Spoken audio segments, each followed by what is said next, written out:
In the last two movies, I mentioned the difference between client-side and server-side scripting.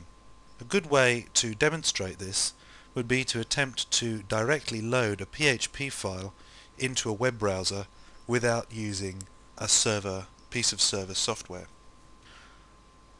All my PHP files are stored within this folder, htdocs.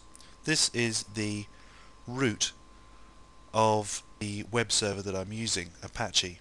Your document root may look a little different depending on what server software you're running, but all your PHP files should be stored within the document root of your web server.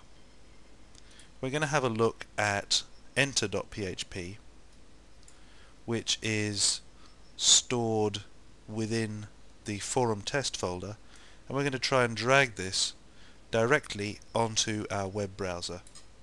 As we can see, all the script is echoed directly onto the browser. Obviously not the effect we're looking for. And the reason for this is that the web browser, Internet Explorer, has tried to load the file directly from its location on drive C. However, if we replace this part of the address with the address of our local host,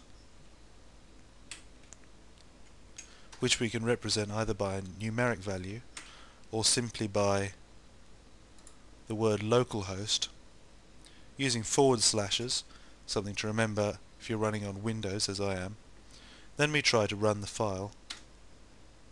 As we can see, the PHP has been interpreted by the server and this has been echoed to the browser. Now if we look at the source, and this is something that we could do if we're using client-side scripting such as JavaScript, we could look at the source and then we'd be able to see exactly how this page was put together. However, if we look at the source of this page, as we can see, none of the PHP remains.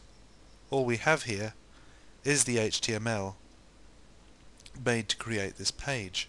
So the PHP was read by the server when we made the request, processed, and then the only thing that arrived at our browser was the HTML that was served by the PHP script.